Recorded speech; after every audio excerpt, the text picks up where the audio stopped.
Hi, Marcus. I have some news that you may not like. I received notice from the courthouse that our hearing is postponed for 6 weeks due to an unaliving in her attorney's family. They can't do that, can they? She isn't required to have representation. It's a civil matter. This is an emergency. They can, and they did. There is a silver lining in all of this, though. I knew nothing about the original judge that was presiding over our original court date. The one we are reassigned to, however, I have dealt with multiple times. She is a big advocate for 50-50 its presumptive custody. This may be a big ask, but if you would be able to relocate so that you live within 20 minutes of Valerie, I can almost guarantee that you will leave this hearing with 50-50 its custody. She doesn't need 50-50 its custody. Son needs to be with me. Hey, buddy, I have some exciting news for you. What is it? Are you getting me a puppy? Oh no, definitely not that. But me and I talked and decided that we wanted to move closer to you, and we started looking at houses nearby you. For real, are you going to buy a new house and I can get a new room? It looks like it. We are going to look at a few houses on my day off this week. There's one I saw that is less than 5 miles from your mom's house. That is so cool. Maybe then Mom will let me spend the night more often with you and Mia, and we can do lots of fun stuff. Oh, I hope so. I would love to be able to spend more time with you. You're my favorite kid, you know? I'm your only kid. Exactly, and that's why you're my favorite. You're so weird. Oh, Mom wants the phone. She says she needs to tell you something. Why are you moving here? You never asked if I was okay with that. I want to be closer to my son. I don't see why I would need to ask permission for that. Is this some half-ass attempt to get custody? It won't work, Marcus. You have to actually be involved in his life to win custody. You're a Disneyland dad at best. No matter the outcome of court, I want to be closer to son. I want to be able to be at more things with him. You always like to say I'm involved. Let me be more involved. You don't deserve more time with him. He acted excited, but he isn't. He doesn't want to be with you more. He wants to be with me. I know this is all just some plot to get out of child support. Too bad, Marcus. You have to actually do the bare minimum for him. Tell son I love him and good night. Court is now in session to determine the custody schedule of the son of Valerie and Marcus. Currently, the mother is the primary custodian and the father has every other weekend visitation. As the father is the one who brought this before the courts, I will hear from his counsel first. Thank you, Your Honor. My client has always been a present and loving father to his son. He has always wanted to have as much time as possible with son. While it is true that the status quo has been that the mother has primary physical custody, my client did not push for more order time because he did not want to rip son away from his mother at such a young age. But as time has gone the mother has proven to be unable to put the best interest of son before her own personal wants and needs. She has repeatedly interfered with custodial time, interrupted phone calls, and caused emotional distress. She has willingly allowed known felons around son, exposed him to unsafe situations, and refuses to allow for son to get to emotional and mental help he needs for behavioral issues.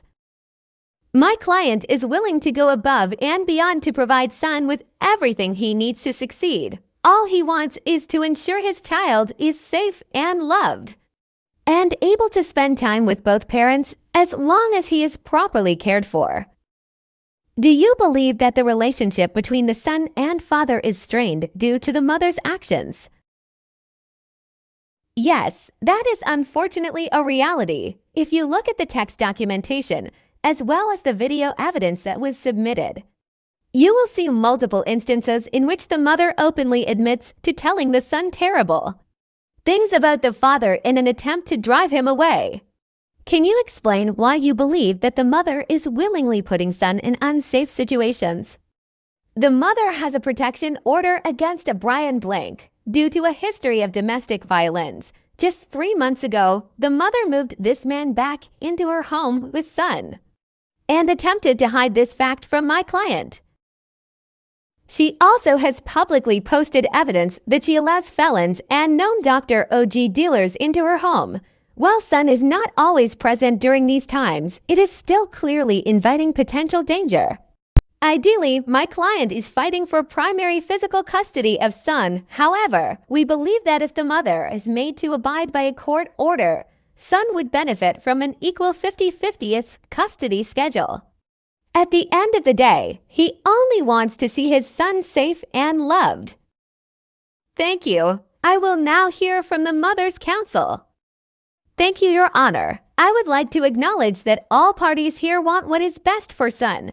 No one wants a child left in an unsafe environment. However, it is clear that the opposing party is greatly inflating minor issues to present a case today. Yes, my client was a victim of domestic violence. She is also a survivor. She ensured that her Abu Dhabi was removed from her home to make sure that son was safe. My client's history of Abu Dhabi should not be considered in her ability to parent, if that makes her unfit. My client also has a large community of support behind her. There are multiple family members, friends, and co-workers who have shown up today in support. I cannot help but notice only the father's wife is here with him today. Where are his friends or parents? My parents are currently 6 feet underground, Your Honor. I was not aware that living grandparents would be needed to have custody of my child. I apologize for any inconvenience that may have caused the opposing counsel. Counselor, that is out of line. Asterisk taking paper copies of Marcus' evidence and throwing it on the floor. Asterisk, I apologize for your loss.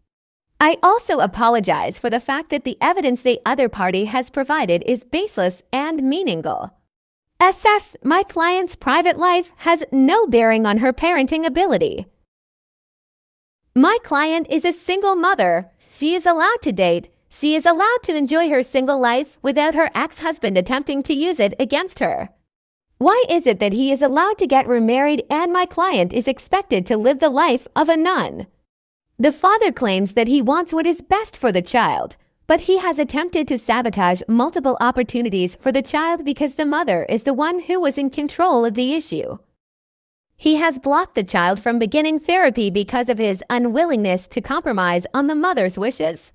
He sabotaged son's enrollment at a prestigious Christian private school because the mother wanted him to go there. It is extremely clear that the father does not have the best interest of the child in mind. He only cares about continuing his Abu Dhabi post-separation in any way he can. My client should retain primary custody of the child, and the father clearly needs counseling for his opinion. Your Honor, this is insane. My client has presented evidence of son being involved in unsafe activities, of the mother taking him on blind dates during her parenting time. We have shown how the mother is the one who refuses to comply with the current order. We have shown how the mother has repeatedly attempted to sabotage any contact between father and son. What more does my client need to do to show that he is not the issue? That he is simply a father who wants a relationship with his child and one that has fought tooth and nail against a woman who will do anything to destroy him. I have heard enough. I am ready to give my ruling. In the matter of custody, I will be assigning a 50-50th week-on-week off custody schedule between the mother and father. This schedule is to beginning immediately. The holiday schedule will remain the same with alternating holidays. Nightly phone calls are no. The mother may enroll the child in a private school if she wishes, but the full cost of tuition and all transportation shall fall on her if the father does not agree to the private school. The child will begin counseling immediately. I am awarding the father final decision-making as well in the event that the parties cannot come to an agreement. The conduct that I have seen in this courtroom today is shameful. Counselor, your actions are reprehensible. If I ever see you in this courtroom again, I suggest you review what is acceptable behavior of a professional. I apologize, Your Honor. Court is now dismissed. The child will begin their first week visitation with the father today.